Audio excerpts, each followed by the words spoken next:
Hi, and welcome to Simply Happy Conversations. I'm Narelle King, and in today's solo episode, I'll be sharing my favourite 4 organising tips to help save you time and money from replacing lost items and both physical and mental energy from living in disorganised chaos. Let's jump into today's solo episode. Welcome to Simply Happy Conversations. I'm Narelle King, wellness and organisational coach and yin and nidra yoga instructor. This podcast will help you create more time using organisational strategies so that you can start to simplify your life and prioritise your health. I'll be sharing conversations with other health and organisational experts and solo episodes with tips to help you simplify your life and prioritise your health. Thanks for joining me for today's solo episode, where I'm going to be sharing my 4 favourite family organising tips.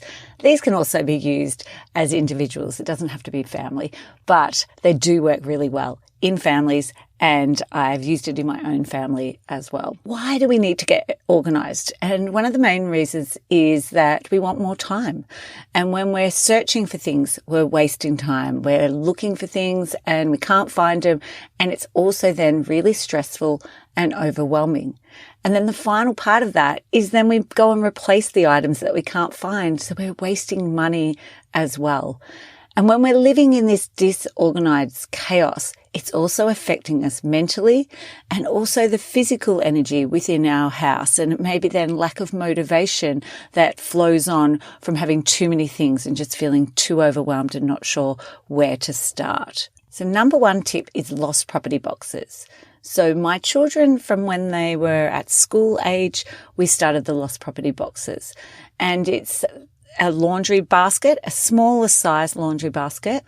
And it was where we used to put items that were lying around the house. So like shoes and toys, schoolwork, jumpers, all those things that they'd leave on a couch, they left in the lounge room, they left in the kitchen. Instead of me taking it all the way down to their room and doing multiple trips, I would have their baskets there, the lost property baskets, and I would put the items into their lost property baskets. I only have 2 children, so it is a little bit easier than people who have 4 or 6 kids. And when my kids would come to me and say, Mum, have you seen my reader? Have you seen that particular toy or my shoes? I would just direct them to the lost property boxes, and then they would go through it and find what they needed. At the end of the week, we had a set day. So ours was a Friday. I would take the lost property boxes down to them and expect them to, at some stage over the next day, to unpack it.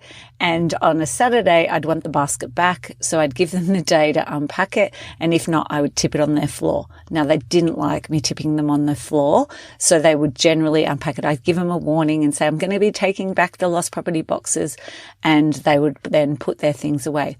We also used it for their laundry, but I like to do laundry and keep it up to date and only have small amounts so it could fit in the same basket. But if you are a family who has maybe washes once or twice a week and has a lot more washing, then I would think about having a lost property box as well as your laundry basket. So they're really useful for keeping things neat and tidy.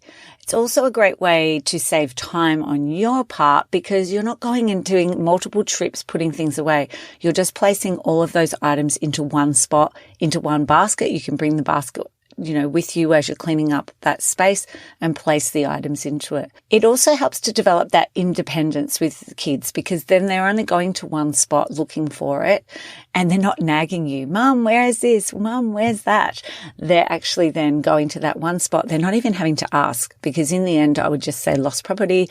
I would even then started just pointing to it and they didn't even bother. They just then sort of over time, when it became a habit, they just went straight away to the lost property box and started checking through it for themselves.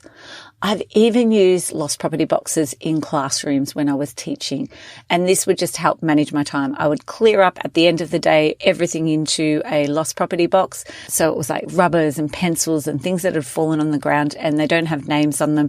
I'm not sure whose they were. So I would just put them in a lost property box. And then the next day when people were like, I can't find my rubber, I can't find a pencil, I'd direct them to the lost property box. And so that worked really well. if you're a teacher or you're a kindergarten teacher, as a strategy to save you time in the classroom. Now, number 2 is a designated drop zone. So this is somewhere in your home where you're going to drop everything when you come into your house.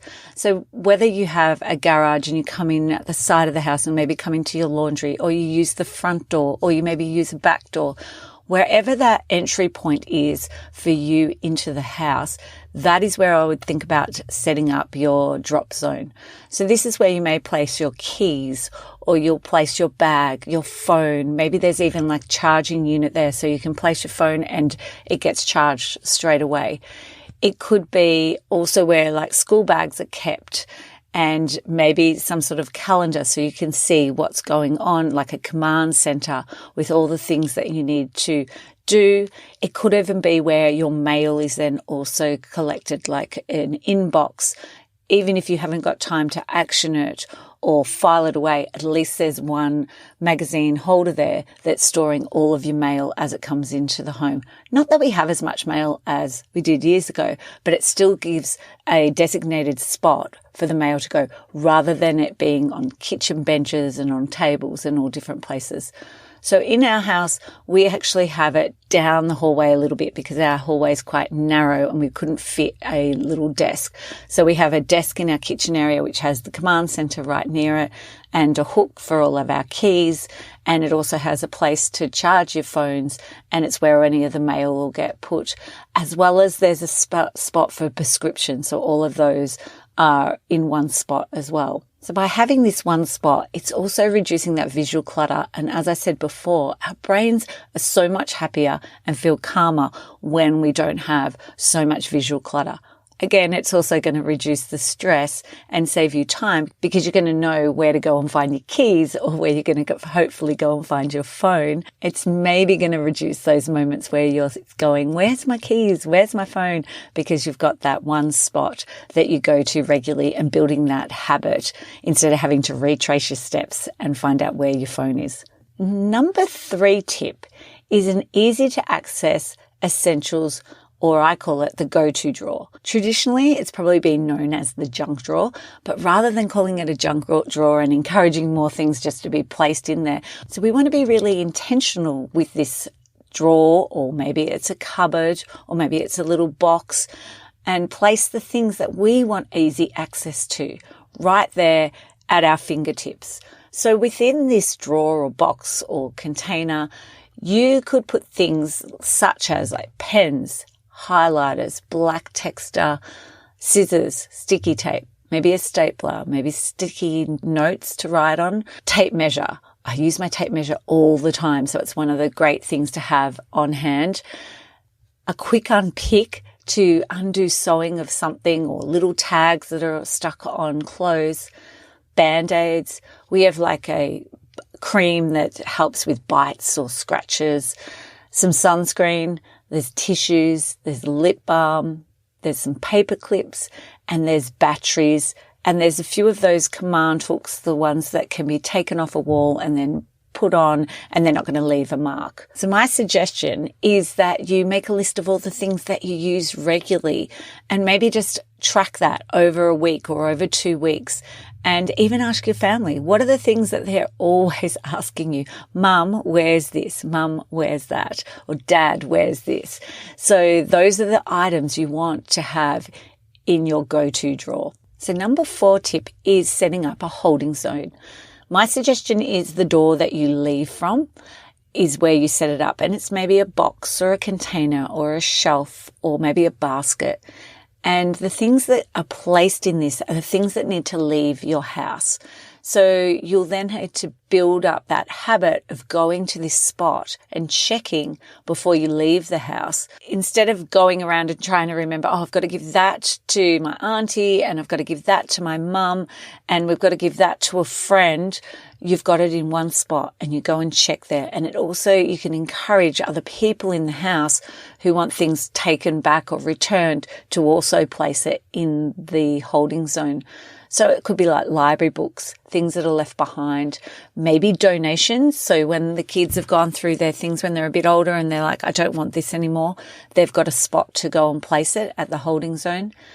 items that you need to give to someone. They may be forgotten their Tupperware container, or they've left shoes behind or hats behind. So a holding zone allows you to reduce clutter lying around in your house, and means that you can also return those items really easily, because we all know what it's like when we get to the destination and realize, oh, I left that at home on the kitchen bench.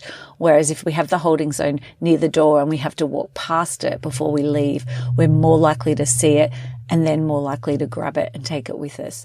And it is about building that habit of checking before you go, and also building the habit of when you pick something up and you're like, this does not belong here and it needs to leave our house, even it needs to just go and live in the car, then placing it into the holding zone.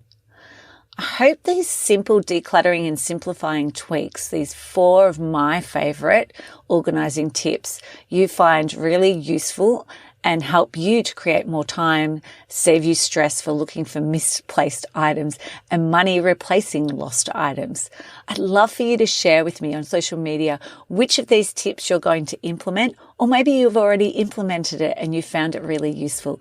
I'd love for you to share with me on Simply Happy Circle at Instagram, or even on Facebook. Thanks for joining me for this solo episode on Simply Happy Conversations. Thank you so much for joining me for today's Simply Happy conversation. If you find yourself wasting precious time searching for misplaced items and wishing for a more organized life, then you need my 5-minute declutter ebook, the ultimate guide to quick and easy organizing solutions for a clutter-free and happy home. Forget about spending months KonMariing your house. These fun solutions are designed to give you immediate results in under 5 minutes. Head over to Simply Happy in the resource section and download your free copy and start seeing results in minutes. I'd like to acknowledge the Wathaurong people of the Kulin Nation on which this podcast is recorded as the traditional custodians of the land. I pay my respects to their elders, past, present, and emerging.